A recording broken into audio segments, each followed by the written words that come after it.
This movie is a thriller and a cautionary tale of what untreated trauma can do to a person. It tells a story about Margaret, a woman whose life is in order. She is capable, disciplined, and successful. Everything is under control. That is, until David returns, carrying with him the horrors of her past. First of all, the two main casts are good in this movie. Rebecca Hall expertly portrays Margaret, a single mother who has a massive secret that has come back to haunt her and her daughter. Tim Roth is menacing, taking his character to a disturbing level. In terms of acting, both actors make sure this is a film that will be impossible to forget. Unfortunately, the movie itself is such a disappointment. Without those actors, this is one of those movies where you feel it may leave little to no impression. The script is jumbled as the movie feels like a blend of horror genres. It creates a disorienting narrative that is constantly unsettling, but at times meandering and repetitive.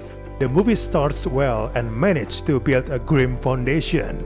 Unfortunately, the plot falls apart afterwards. The unpacked character psychology of the first half is intriguing, but it unravels in overly simplistic terms. It has the feeling of a short film stretched beyond its limit, with all that early tension dissipating.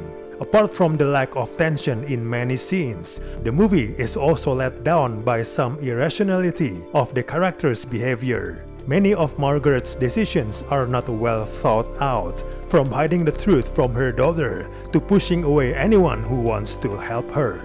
She behaves so erratically and even illogically, makes her hard to empathize with. The movie goes hard for importance and topical trauma survivor relevance, despite the slim possibility of how she can have suppressed its psychotic and delusional influence so successfully for so long.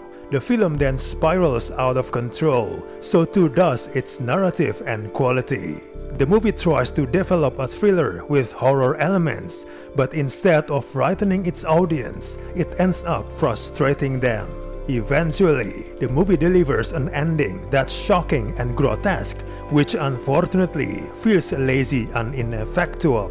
It feels like the movie doesn't know where to take its story and cannot figure out a way to wrap it up, so it decides to throw out ambiguity, coupled with gore to up the shock value.